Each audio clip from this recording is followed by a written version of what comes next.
할렐루야. 새해 첫 주일 여러분의 가정에 하나님의 축복이 함께 하시기를 축복합니다. 새해는 이 주어진 시간 하나님 앞에서나 사람 앞에서나 내 신앙 양심 앞에 부끄러움이 없이 헛된 세월을 보내지 말고 후회 없이 사는 아름다운 삶이 여러분에게 있기를 바랍니다. 세계 정복자인 알렉산더 대왕은 왕자 시절에 아리스토텔레스를 스승으로 모시고 인생과 정치를 배웠습니다. 어느 날 왕자에게 아리스토텔레스는 만약에 왕이 되시면 첫 번째 무엇을 하시겠습니까? 나는 소아시아를 정복하겠습니다. 그 후에는 어떻게 하시겠습니까? 그 다음에는 팔레스틴과 그리고 이집트를 정복하겠다고 그랬습니다. 그 다음에는 무엇을 하시겠습니까? 페르시아와 인도를 정복하겠습니다. 왕자의 대답은 단호하고도 분명했습니다. 그 다음에는 무엇을 하시겠습니까? 글쎄요, 그때는 아마도 죽을 것입니다. 당대의 부와 권력을 가진 알렉산더 대왕, 그의 마지막은 죽음이었습니다. 사람들이 부러워하는 이 세상의 부와 권력을 다 가졌지만 끝은 죽음입니다. 죽음으로 끝나고 없어지는 것은 헛된 인생입니다. 알렉산더 대왕은 동방원정에서 많은 나라를 얻었지만은 결국 전쟁에서 돌아오는 길에 열병으로 33세의 젊은 나이로 세상을 떠났습니다. 그가 떠날 때 유언대로 그의 손을 관 밖으로 내놓았습니다. 사람들이 그것을 보면서 저는 살아서도 정복을 하려고 애쓰더니 죽어서까지 뭘 가지고 가려고 하느냐 그러면서 이상하게 생각하는 사람들이 있었지만은 그의 유언은 내가 이렇게 많은 것을 정복했지만은 마지막 가는 길에는 아무것도 가지고 갈 수 없다는 빈손으로 간다는 사실을 알려주기 위해서 관을 손을 관 밖으로 내놓았습니다. 솔로몬은 말년에 자신이 사람들이 좋아하는 것, 원하는 것은 다 가져보았지만은 다 가져가 본 후에 세상의 것들은 헛되고 헛되다고 고백을 했습니다. 오늘 성경에 보면 헛된 인생을 산 압살롬의 죽음에 대해서 기록하고 있습니다. 압살롬이 죽었다는 소식을 전하기 위해서 두 사람이 그저 앞만 보고 달려간, 결국 칭찬받지 않고 그냥 옆에 서 있으라 하는 그런 소식을 듣게 되면서 그들의 헛된 다름질한 것을 볼 수 있습니다. 그리고 전쟁에 이겼다는 소식을 들으면서 왕이 울고 내 아들 압살롬아 차라리 내가 죽었더라면 좋았겠다. 자신의 죄 때문에 아들이 죽어간 모습을 보면서 한탄하는 다윗의 모습을 보면서 결국 헛된 이김이다, 그런 말씀을 생각해 보겠습니다.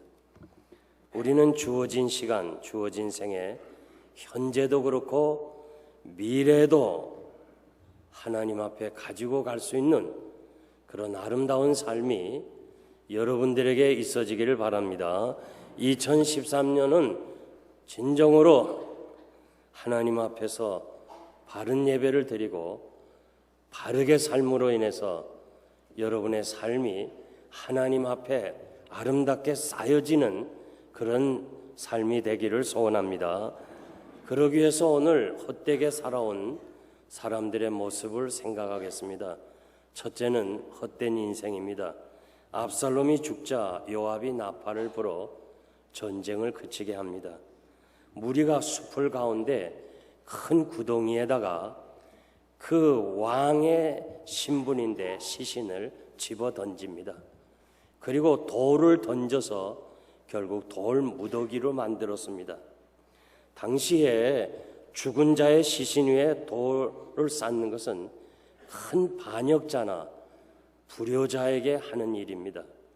아간이 범죄함으로 이스라엘이 아이성 전투에 실패할 때 그 아간을 죽이고 돌무더기를 쌓아두었습니다.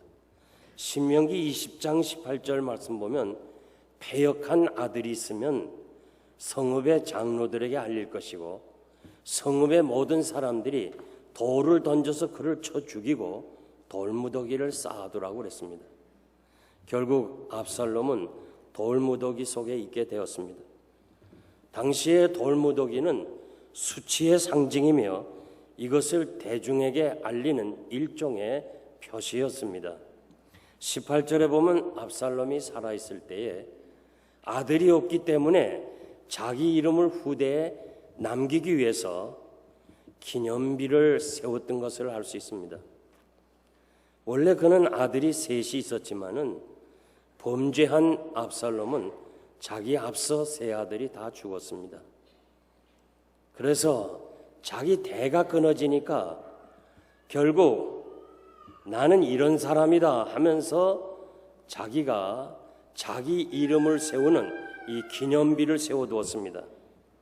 지금도 이 압살롬의 기념비는 아랍 진영에 서 있습니다. 그래서 지금도 관광객들이 그곳에는 가지 않고 있습니다. 그리고 유대인들은 거의 그곳에 가지 않습니다. 유대인들이 지나가면서 전설에 의하면 돌을 던졌다는 그런 이야기들이 있습니다. 사랑하는 성도 여러분, 우리는 이 땅에서 잠시 불의한 자들이 부를 누리고 권력을 가지고 힘을 쓴다고 해서 그들을 부러워하거나 분노하지 말고 일시적인 성공이고 그들의 종말은 정해져 있습니다. 시편 37편 1절 2절 보니까 행악자를 인하여 불평하지 말며 불의를 행하는 자를 보면서 투기하지 말지니라. 저희는 불과 같이 속히 배임을 볼 것이며 푸른 채소같이 쇠잔할 것이라고 그랬습니다. 일시적으로 믿음으로 사는 우리들에게 어려움과 고난이 있어도 마지막에는 성공과 영광의 세계가 있는 것을 믿습니다. 사람이 이 땅에서 진정으로 높아지는 것은 자기 이름을 내세우고 기념비를 세우는 것이 아닙니다. 바벨탑 사건에서 시작해서 오늘의 인간 복제에 이르기까지 인간 스스로가 높아지려고 하지만은 결국 인간 스스로는 높아질 수가 없습니다. 잠언 17장 19절 말씀 보면 자기 문을 높이는 자는 파괴를 구하는 자니라. 스스로 높이면 결국 파괴가 된다고 그랬습니다. 누가복음 14장 11절 말씀 보면 무릇 자기를 높이는 자는 낮아지게 할 것이고 자기를 낮추는 자는 하나님이 높아지게 하시겠다고 그랬습니다. 그러므로 이 하나님의 능하신 손 아래 겸손하라. 때가 되면 너희를 높이리라고 그랬습니다. 시편 49편 20절 보면 존귀에 처하나 깨닫지 못하는 사람은 멸망하는 짐승과 같습니다. 압살롬은 존귀한 사람입니다. 왕의 자손이고 인물이 좋았고 여러 면의 지혜가 뛰어난 사람이고 체구가 좋은 사람이었습니다. 그렇지만은 그가 하나님의 은혜를 저버릴 때 비참한 최후를 맞이했습니다.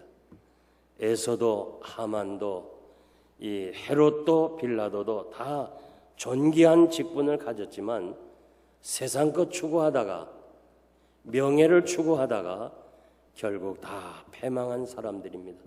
사랑하는 성도 여러분, 여러분들은 이 땅에서 예수 믿게 된 것, 하나님의 자녀가 된 것, 구원받은 것, 이 세상이 전부가 아니라 다음 오는 세상이 있다는 이 성도의 직분, 이 신분이 가장 복되고 가장 아름답고 가장 위대한 줄 믿습니다. 헛된 재물이나 명예를 탐하는 어리석은 사람이 돼서는 안 됩니다. 어느 목사님의 글에 보니까 그 교회에 의사 집사님이 계십니다.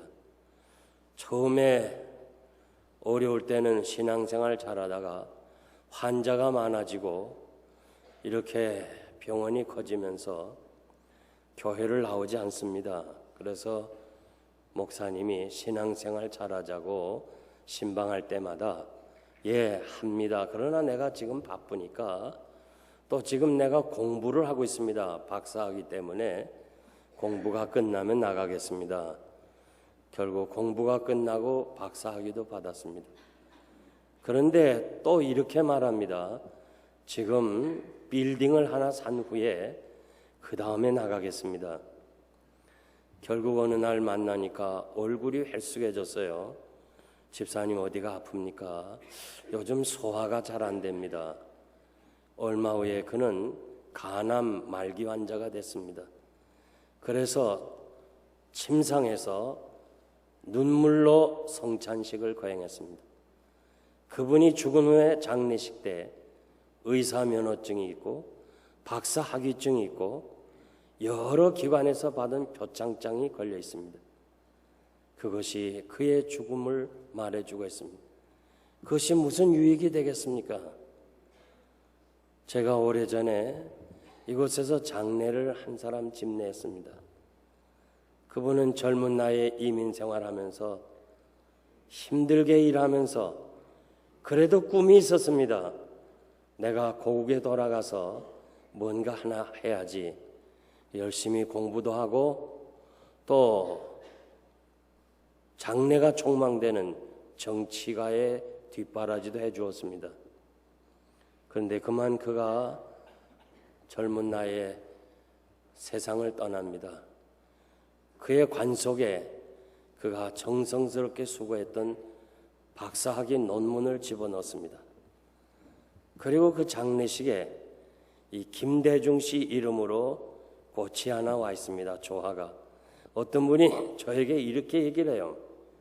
목사님, 고인이 어떻게 하든지 한국에 가서 일하려고 30만 불을 지원해 줬다는 거예요. 그 이민 생활의 어려운 가운데도 먹지 않고 쓰지 않고 30만 불을 다 지원해 줬는데 30만 불의 대가가 그분이 보낸 조화가 하나 남은 것이에요. 전 그것을 보면서 인생의 그 삶이 이렇게 끝나는 것인가? 그렇게 어렵고 힘들면서 번 돈을 거기다 다 보내서 조화 하나 받는 것으로 끝나는 인생이라면 그건 헛된 삶을 산 것입니다. 시편 49편 17절 말씀 보면 저가 죽음에 가져가는 것이 없고 그 영광이 저를 따라 내려가지 못함이니라.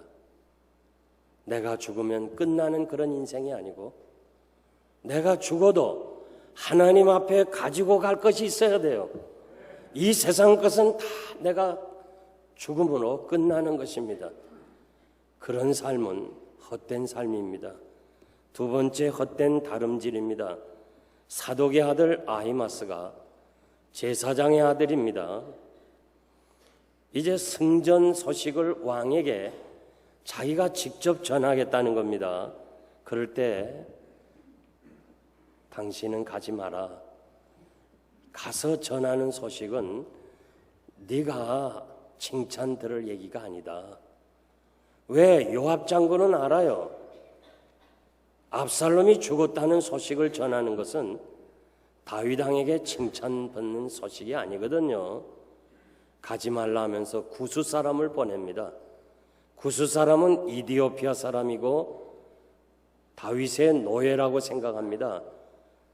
전쟁이 나기 때문에 전쟁에 참여한 사람입니다. 부담 없이 가서 전하고 욕을 먹어도 구스 사람이니까 구스 사람을 보냅니다.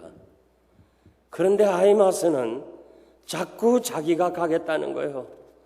벌써 그 사람은 떠났는데 자기가 가서 왕에게 승전 소식을 전하겠다는 거예요. 요압이 내 아들아 가지 마라. 네가 가서 전해야 상 얻는 일이 아니야. 그건 헛된 다름질이야. 가지 말라 해도 자꾸 가겠다는 거예요. 그래서 그러면 가거라 허락하니까 먼저 구스 사람은 갔잖아요.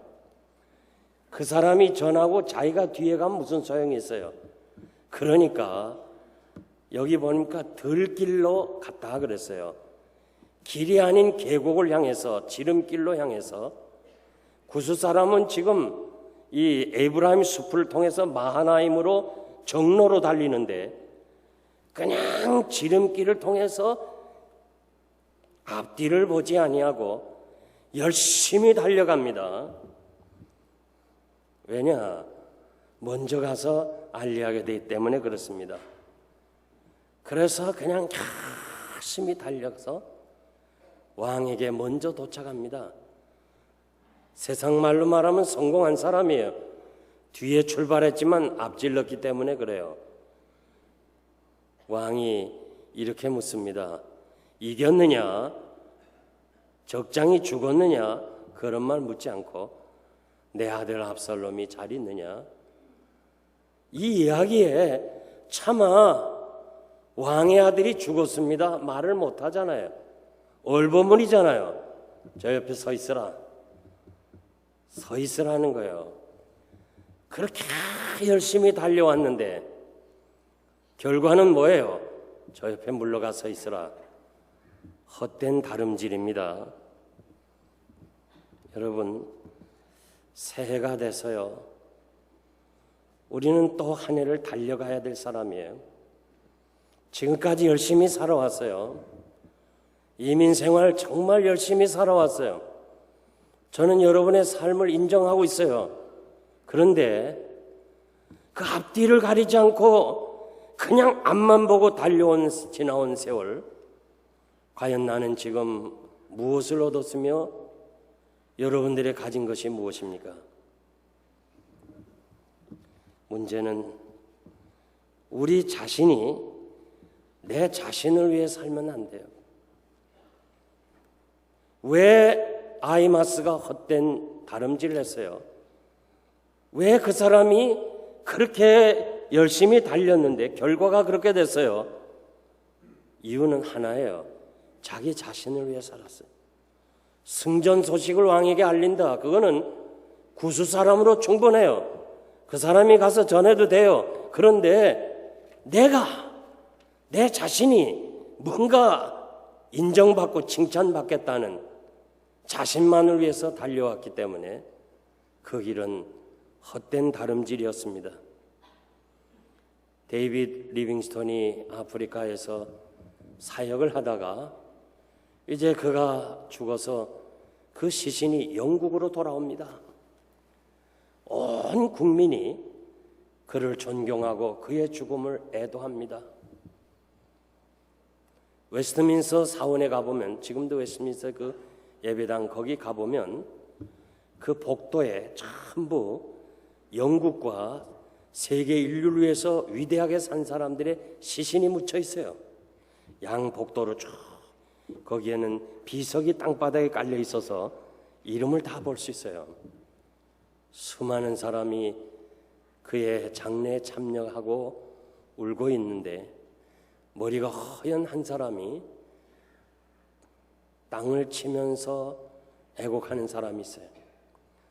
기자가 당신은 왜 이렇게 우느냐 그러니까 나는 리빙스톤의 어린 시절 친구입니다. 나는 리빙스톤이 아프리카로 갈 때 미친놈이다. 네가 할 일이 없어서 그런 일 아니야. 그를 향해서 비난했던 사람입니다. 나는 영국에서 이렇게 부유한 사람이 되고 재물을 모았지만은 그는 아무것도 가진 것이 없지만은 모든 사람들에게 사랑받고 존경받는 사람이 되었고 나 윌리엄은 비록 여기서 돈은 많이 가졌지만은 사람들에게 인정받지 못한 내 자신이 너무 한탄해서 통곡한다는 그런 이야기를 했습니다. 디모데후서 2장 5절 보니까 경계하는 자가 법대로 경계하지 않으면 면류관을 얻지 못한다. 우리가 올림픽에서 금메달을 땄으나 법대로 경기하지 않아서 메달을 빼앗기는 경우를 봅니다. 우리는 주어진 시간, 인생은 달려가는 거예요. 사도 바울은 자신의 인생을 다름질하는 것으로 표현했습니다. 갈라디아서 2장 2절 보니까 내가 다름질하는 것이나 다름질한 것이 헛되지 않게 하려 함이니라. 고린도 교회 성도들 향해서도 달리는 경기에 비유하면서 신앙생활을 그렇게 하라고 그랬습니다. 우리가 달리는 이 우리의 삶이 헛되지 않기 위해서는 하나님의 말씀대로 달려야 됩니다. 영국 엘리자베스 1세 때 무역업을 하는 사람을 대사로 임명을 합니다. 이분이 여왕에게 배와 부족한 사람을 대사의 직분을 맡겨주신 거 감사하지만은 나는 무역업을 하는 사람이기 때문에 내가 없이는 사업을 할 수가 없으니 이 직분을 거두어 달라고 합니다. 그때 여왕이 이렇게 말합니다. 당신이 영국과 나를 위해서 일하니까, 나를 대신하여 일하니까 내가 당신을 대신하여 당신의 무역업을 돕겠습니다. 그는 한 시대에 유명한 사람이 됐습니다. 이 어려운 시대에 여러분들이 정말 하나님을 위해서 우리가 산다면, 하나님의 영광을 위해서 산다면 반드시 하나님이 여러분의 일을 대신해 주실 줄 믿습니다. 그래서 성공적인 삶을 살 것입니다. 지나온 세월 우리는 앞뒤를 가리지 않고 앞만 보고 달려왔습니다. 20년, 30년, 40년 달려왔습니다. 여러분이 자식을 훌륭하게 키웠습니다. 여러분들이 어느 정도 부를 소유했습니다. 그러나 그것이 여러분에게 무엇이 도움이 되며 그것이 무엇이 나를 이롭게 할 수 있습니까? 내가 죽으면 끝나는 그런 인생이 살지 말고, 그런 삶을 살지 말고 하나님의 영광을 위해서, 하나님의 나라를 위해서 열심히 달려가는 여러분 되시기를 바랍니다. 마지막으로 헛된 이김입니다. 아히마스에 뒤이어 도착한 구스 사람이 왕께 보고를 합니다. 왕의 아들 압살롬이 죽었다는 거예요. 이 소식을 들을 때 왕은 내 아들 압살롬아, 내가 차라리 너를 대신하여 죽었으면 좋겠다. 그 승전 소식에 대해서 우는 거예요. 이것은 아버지의 눈물이고 자기 죄 때문에 죽은 아들에 대한 미안함과 자기 죄에 대한 애통하는 마음이라 해석하고 싶어요. 결국은 전쟁에 나간 요압이 얼마든지 압살롬을 죽이지 않아도 돼요. 대롱대롱 매여 있는 그 압살롬을 포로로 잡아와도 되는 거예요. 그런데도 굳이 창을 던져서 심장을 찔러 죽인 그 요압의 마음이 잔악한 사람이에요. 그는 이기고 봐야 되겠다는 거예요. 무엇이든지 그의 생애를 보면 앞뒤를 가리지 않고 나는 이겨야 된다, 적은 죽여야 된다. 결국 그는 그렇게 살았기 때문에 마지막 최후가 솔로몬에 의해서 죽임을 당합니다.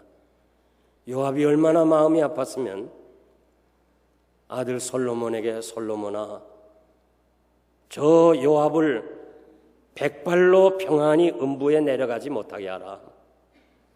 유언으로 남겼어요. 얼마나 마음이 상했으면 유언으로 남겼겠습니까? 무고한 군인 2만여 명 이상이 죽었고, 그리고 다윗 왕을 통곡하게 만든 전쟁이기 때문에 저는 그것이 이긴 전쟁이 아니다, 승리한 전쟁이 아니다, 그렇게 정의를 내리고 싶습니다. 주전 3세기에 헬라의 피루스 왕이 2만 5천 명과 코끼리 20명을 동원해가 코끼리 20마리를 데리고 로마를 침략했다가 4분의 3 군인이 죽습니다. 나머지 군인도 거의 죽어갑니다. 코끼리 20마리도 다 죽었습니다. 이기긴 이겼지만은 결국 그것은 패잔한 것이었어요. 그래서 그 이후로 이기긴 이겼으나 결과는 좋은 것이 아니다 할 때 피루스의 승리라는 고유명사가 생겼습니다. 우리가 잘 아는 헤비급 챔피언 권투스타 무함마드 알리, 그는 18세에 올림픽에서 금메달을 딴 이후 20년 동안 헤비급 챔피언으로 영화를 누린 사람이에요. 재물을 얻은 사람이에요. 그는 나비처럼 날아서 벌처럼 쏜다고 아주 모든 사람들에게 다 사랑받고 인기가 대단한데 지금은 파킨스병으로 스스로 몸을 가누지 못하고 남의 도움을 받고 살아야 되는 거예요. 그 수많은 인기와 돈과 명예가 그에게 무엇을 안겨다 주었습니까? 아침에 일찍 일어나고 밤늦게까지 두 짭도 모자라서 세 짭을 뛰면서 살아왔어요. 이제 남은 것이 여러분 무엇이 남았습니까? 우리 주변에 보면 노년의 자녀들이 다 떠나고 그렇게 기대했던 자녀들이 외면당하고 눈물로 주변에서 지내는 사람들이 한두 사람이 아니에요. 남의 가게 죽이고 남을 울리고 자기가 일어서는 이기는 성공은 성도의 성공이 아니에요. 절대 우리가 그렇게 살아서는 안 돼. 내가 손해를 보더라도 내가 손해보고 상대를 좀 더 귀중하게 생각하고 좀 더 상대를 배려하고 살아가는 것, 이것이 우리들의 삶이 되어야 될 것입니다. 아이마스처럼 헛된 다름질이 되면 안 돼요. 그냥 달려만 왔지 사방을 보지를 못했어요. 결과는 헛된 다름질과 같은 것입니다. 세상에 너무 성공에 집착하지 마세요. 세상 사람들이 추구한 그런 삶을 살지 마세요. 그리스도의 영광에 참여하고 그리스도의 승리에 참여하는 여러분 되시기를 바랍니다. 욥기 20장 5절에 보면 악인의 이김은 잠시고 그의 자랑은 잠시고 사고간 자의 즐거움은 잠시라. 세상의 성공은 잠깐이고 세상의 이김도 잠깐이고 세상에 여러분들이 자랑하는 것도 잠깐이라고 그랬어요. 잠시 잠깐 누리는 그것을 위해 우리의 한 번밖에 없는 인생을 투자하지 말고 영원히 해같이 빛나는 하나님의 나라를 위해서 힘쓰는 여러분 되시기를 바랍니다. 이제 결론적으로 말씀드리겠습니다. 미국 사람들이 지금까지 존경하는 벤자민 프랭클린, 저 다리를 비롯해서 시내에 가면 박물관이 있습니다. 그는 17째 자녀들 중에 15번째로 태어난 사람입니다. 너무 가난해서 너무 힘들어서 정규 교육은 하나도 받지 못한 사람이에요. 그런데 그는 미국의 유명한 정치가요, 학자요, 과학자요, 문필가요, 미국의 헌법을 기초한 사람입니다. 지금도 미국인들 마음속에 진심으로 사랑하고 존경하는 사람입니다. 그가 어떻게 살았길래 모든 사람들에게 존경받는 사람이 되었냐? 그는 세 가지를 얘기합니다. 첫째, 청교도인 부모의 말씀에 무조건 순종했다는 거예요. 여러분, 청교도 알잖아요. 엄격하잖아요. 두 번째는 목사님의 설교 주의를 거룩하게 지키고 목사님의 설교 말씀에 순종했다는 거예요. 실천했다는 거예요. 세 번째는 물질의 노예가 되지 아니하고 주인이 되었다는 거예요.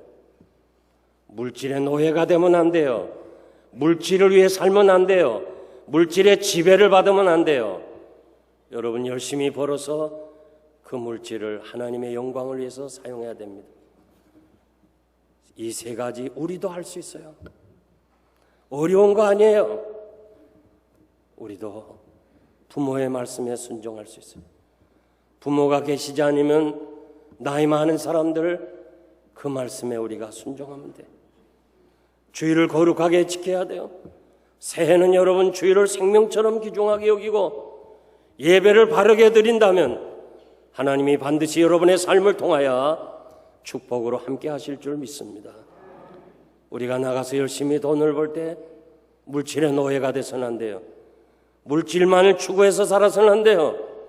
물질을 지배하면서 가치 있게 하나님의 영광을 위해서 사용한다면 하나님이 여러분들을 축복하시리라 믿습니다.